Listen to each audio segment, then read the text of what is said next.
first scenario, oh, technical hitches already. There we go. First scenario is night shift 1 of 4. And there's you as one of the ST4s and another colleague who's also an ST4. And you've an ST1 and an international trainee from overseas. And you cover an A&E, a general peds unit, and a level 1 neonatal unit. And kind of in and around the time of handover, you're told there's just been a 34-weeker delivered, there's a patient on the ward, and the day team are really sorry, they just didn't quite manage to get through to neurosurgery. And also A&E is really busy, there's already 5 waiting to be seen, and the A&E nurse in charge has made it fairly clear to you that she thinks there's quite a lot more coming your way. So I just wondered how other people would approach this, kind of you're at the end of handover and this is the situation that you're in.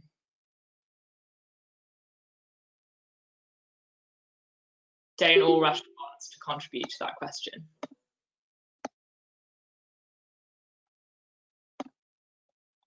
Cool. Yeah, I think that's reasonable. Yeah, again, Rachel, great thoughts. So I don't know if everyone's got the chat up, but Rachel's saying probably the ST2 could review that neonate. The ST4 could discuss with neurosurgery, and then the other ST4 and the international trainee go to A&E. I guess my question at that point is, why do you think the international trainee needs to stay with the registrar?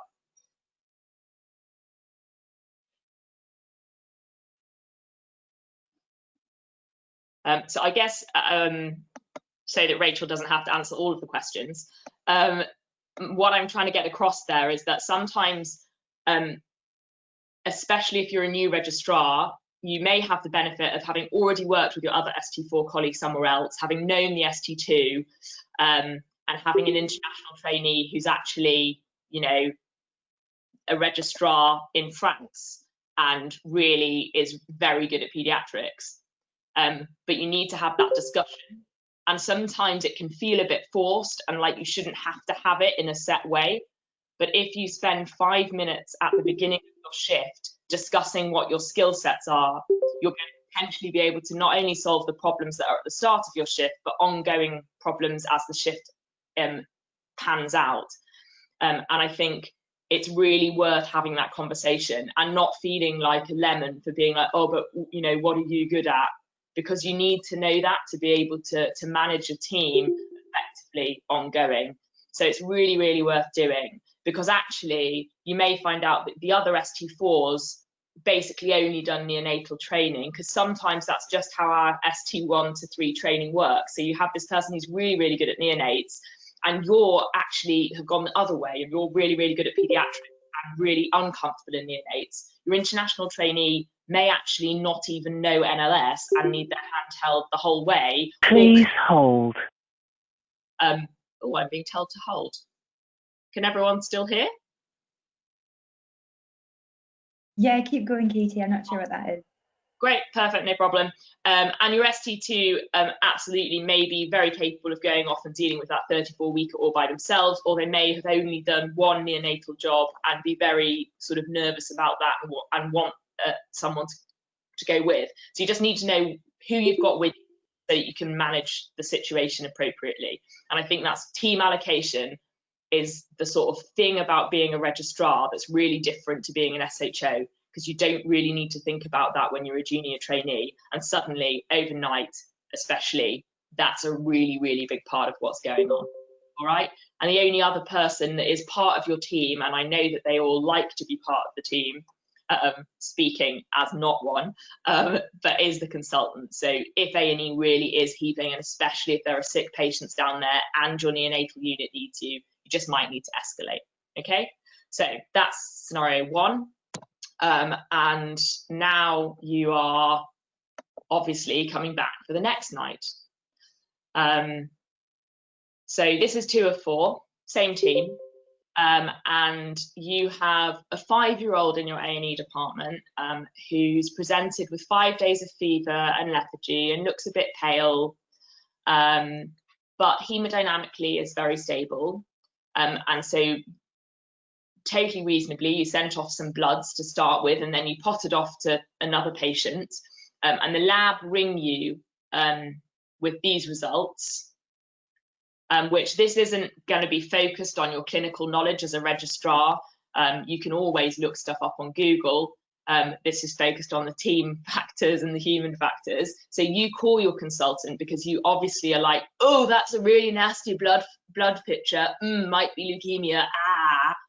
I don't want to have to talk to that parent about this. What do I even do? Or at least that would be my head in this situation. Unlike the great Dr. Wallace, who I'm sure was like, I can manage this all by myself. But anyway, she tries to ring the consultant and there's no answer 3 times. And I know that seems like a really artificial situation, but I know during my registrar training, there's been at least 3, if not 4 occasions where the registrars couldn't get through to their consultant. So it definitely happened. So you need to have a plan for it. So what would people do in this situation? Sort of how would you approach it? And again, feel free to just pop stuff up in the chat, or if someone wants to unmute themselves and contribute, that's totally fine.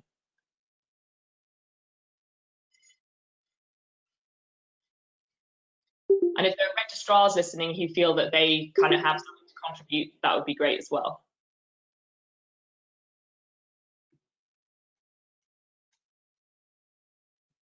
Or are you guys really enjoying my tone?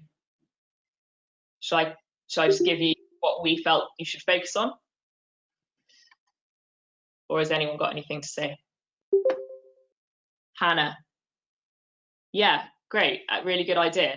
I know lots of us don't have landlines, but our consultants often do. So I think that's a great idea. Just see if there's another way to contact the consultant. Perfect. Any other ideas?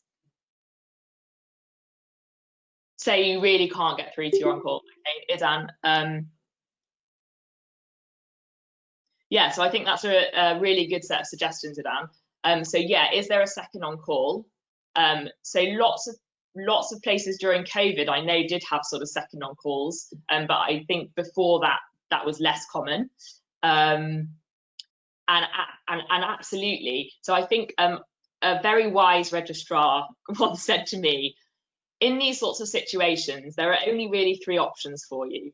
You can gather more information about the situation, which I do think is important here. So remember, you left this child with normal parameters, but do they still have normal parameters? You can phone a friend. Now, you've tried your best friend, but they've failed.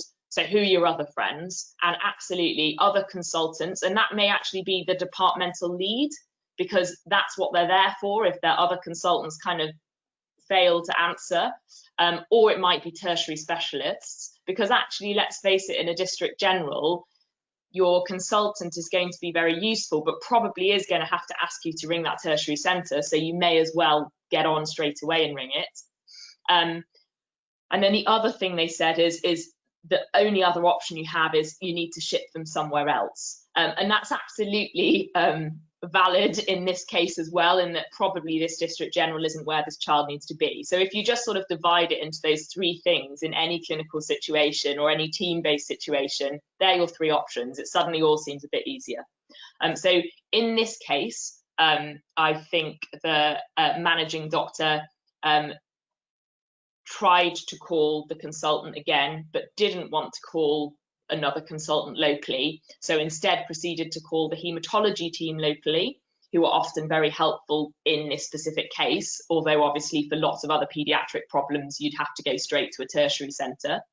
And then they called the GOSH Hem-Onc team, because they were our tertiary referral centre. I guess if you're south of the river, that I actually don't know, maybe it's Evelina, maybe it's George's, but whoever your Hem-Onc centre is. And I think that's a really good point to raise, and a top tip for me from a registrar point of view, is when you start your job, if you're starting in a hospital you've already worked in as an SHO, then great. But if you're starting in a new place, just find out what those tertiary referral routes are, because it's really useful to know them in advance, and it makes the pathways much easier. So we did seek the GOSH Hem-Onc team advice, and they advised to give platelets and to start on IV fluids. And the registrar in this instance did decide that she would tell the parents, and she felt that she had the capacity to do that. And I think that's another whole sort of difficult element of this case, is that you've got not only the clinical case to deal with, but also the breaking bad news. And I think that that's actually, of all of this, that would make me the most anxious. But I think, and you do just have to think about it and ask your other registrar who's with you, like, what do they think they should do? And I don't necessarily think there's a right or wrong answer, but you do need to let the parents know, obviously, that you're very concerned about things, and that you probably are going to have to, you know, have a frank discussion with them. Think about how you're going to do that. Think about how you're going to manage the rest of the shift. And eventually, we did take the third option as well, which was to transfer out to the tertiary centre, but that's just a little bit more difficult if they're well, because you don't have that sort of direct CATS line. And obviously, if you have an unwell child, they're another really excellent friend to call. So I think the really important thing to think about when you're the registrar overnight is that you've got lots of friends, and that even though it might just be you and another ST4 actually in the hospital, across London, there is this whole host of people who actually are both very friendly and very capable of helping you, and who, even if they've had the worst day and when you ring them make you feel small, you're still doing the best for your patient. At the end of the day, you're still going to get advice that helps you further the situation. So phoning friends is really important, and that's what we were kind of wanting to get out of this one. All right. So scenario 3, and again, one to make me shudder, because I was one of those trainees who just did a lot of paediatrics in my ST 1 to 3. So this is night shift 3 of 4, and they've been good to you so far. You've had some interesting stuff. And about 12 a.m. midnight, a 25-weeker walks in, and the midwifery and obstetric team say, no, we cannot transfer this woman anywhere. She is going to deliver here. So at this point, remember, you're in a level 1 neonatal unit. What are people going to do?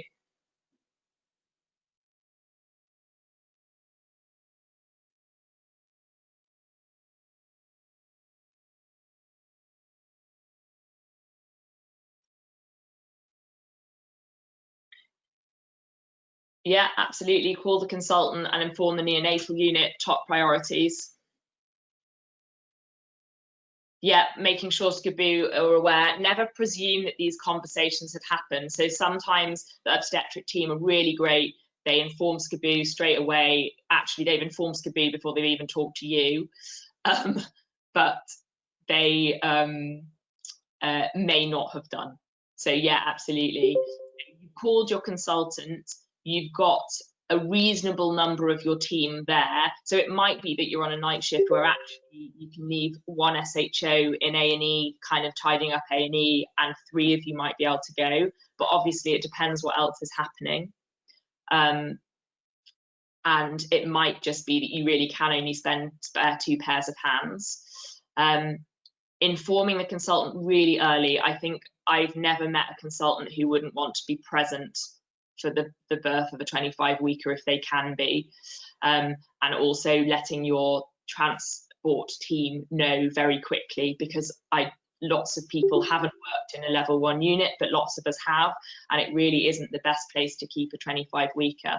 So that's really great in terms of the kind of practicalities and preparation in advance. And I think just taking that preparation a little bit further, what would you actually kind of make sure is sort of ready from a practical point of view?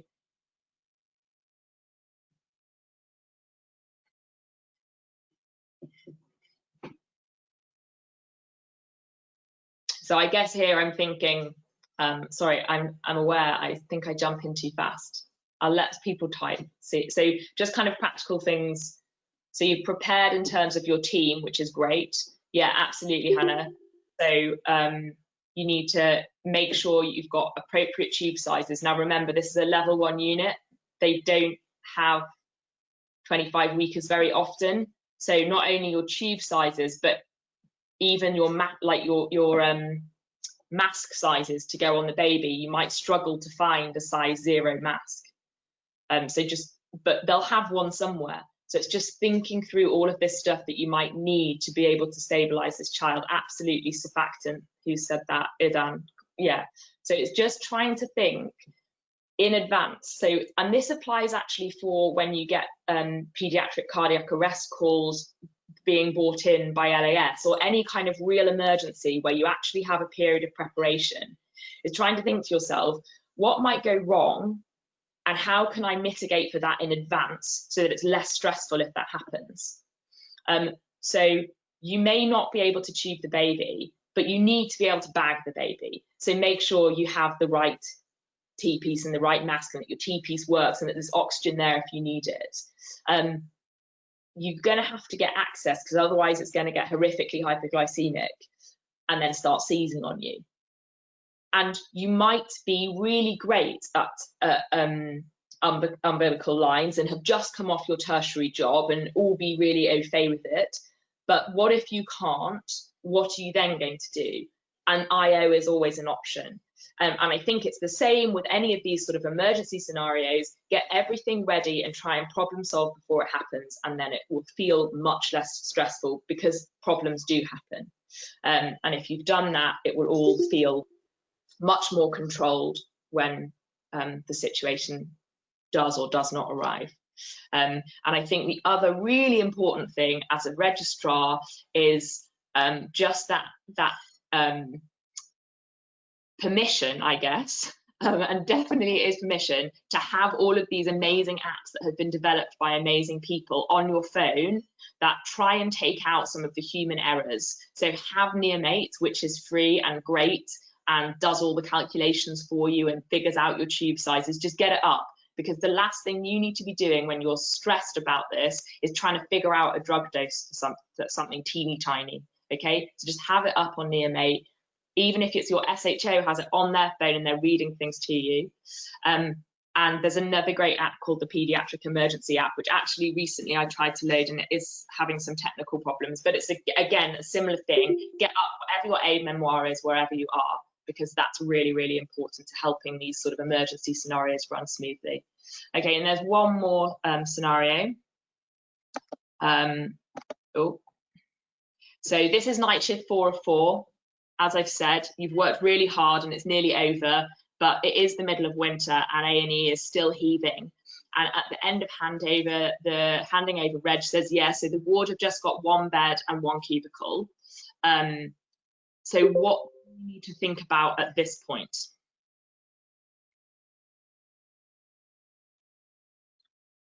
And I would actually, yeah, absolutely, Rachel. So where are the safe discharges?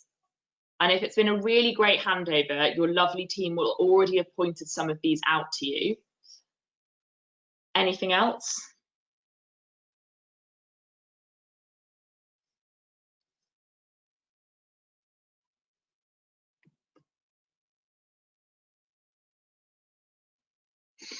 So I guess, yeah, can you transfer anybody out from a capacity point of view? Absolutely. So there's 2 ways that patients tend to leave hospital from a transfer potential. So you either identify them in A&E as stable transfers, or sometimes you do have to identify them on the ward. And it depends a little bit on your hospital's policy. So where I worked, it was quite rare to transfer people from the ward, especially in the middle of the night, but transferring out from A&E, we did quite a lot. Redirecting patients, Hannah, I think that's a really good call, but it's often practically a little bit difficult, and hospitals are often very reluctant to put themselves on divert because of the financial complications. But yeah, informing your bed manager, because it's not you that's going to redirect the patients, it's the bed manager. And again, I think this is one of those situations that just highlights that you really need to know how your hospital works and ask these questions in your induction, so that when this problem arrives, you know what your policy is. So it used to be, when I was like an ST1, that the registrars would be madly ringing around hospitals trying to find beds for patients. And certainly where I did my core registrar training, that's changed, and it's now the site team that do that. But that's quite a new change. And sometimes the site team are less helpful and try and make you do that. And that is absolutely not your responsibility. You have an A&E full of potentially sick children to manage. Their responsibility is to find places for them to go. So knowing that escalation pathway, you also probably need to let your consultant know. Often in winter, they will be very well aware of this anyway. But if you think it's getting to a dangerous point, they need to be aware that danger point is come.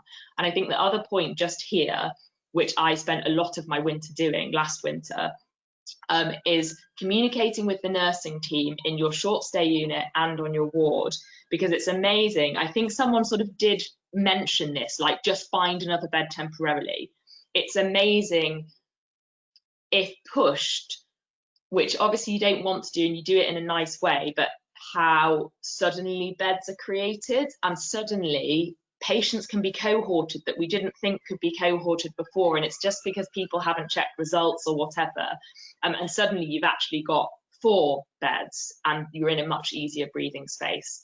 So I think it's just, being a registrar is just trying to think ahead for the sort of problems you're going to have and try and solve them before you have them, and being much less focused on clinical stuff, which, as I said, most of it can be Googled if you've forgotten it. This sort of how to solve the hospital, how to work through my team, can't be Googled. So just trying to think these things through before they happen is sort of my #1 tip. So I think we're at the end and our take-home messages. So #1, think about your team and who you've got, and how everyone's going to work together and how you can get the best out of people. And don't be afraid to ask people how to get the best out of them. If you've never worked with someone before, you can't be expected to know what their capabilities are. And I think if you have a frank and open discussion about where you feel comfortable and what your good and bad areas are, other people will feel able to follow suit. #2, and this is #2, although obviously these things aren't in a sort of sequential order, is escalate. I think that there's a perception when you go from SHA to registrar that you suddenly have this huge extra burden of responsibility. Paediatrics is such a supported specialty, and your consultants universally will welcome your call, even if you've woken them up for the 4th time that night. They're really, really engaged clinicians who want to know about things. And actually, I think it's much more common in paediatrics that consultants get in the morning and they're horrified that you haven't let them know about stuff, than the other way around. And this includes system stuff. So yes, of course, they want to know that you have a paediatric cardiac arrest coming in, but they also want to know that you cannot safely manage an A&E anymore because there are 40 children waiting for you, and that means that no one's seeing a doctor for 4 hours. Like, they need to know that, and they want to know that. And then finally, as always, sort of communication, and that sort of obviously feeds into the other 2 as well, but it's absolutely vital, and across the team, so not just the paediatric doctor team, but also your nursing team, your allied health professionals, your other medical teams, your tertiary centres. Talk. If you've had an extra conversation that in the end you didn't need to have, it doesn't matter. You're going to get much more from being open and having these great conversations with people than not doing. So yeah, that's sort of a combination of Susie and my sort of top messages from our experiences as an SPR. And yeah, I think just going back to what I said, that the sort of most helpful piece of advice I got was just to think of all problems in those, that they have 3 solutions. You either get more information, you phone a friend, or you send the problem somewhere else. And I just found that really, simplifying and relieving. So yeah, I hope that was useful to everyone. and I hope you have a lovely rest of your day. Thank you. If anyone has any questions that they kind of want to post, I'm happy to answer them, or otherwise you can WhatsApp me if you have my number, or I can put my email address somewhere else. Just if you are kind of coming up to September and you're getting nervous, and all of the registrars are more than happy to kind of just be there to board off. That's totally fine. And if you know where you're going and you just want to speak to registrars who've been there before, most of us know someone who's been a reg somewhere, so just, you know, very open and just ask us those questions. Cool.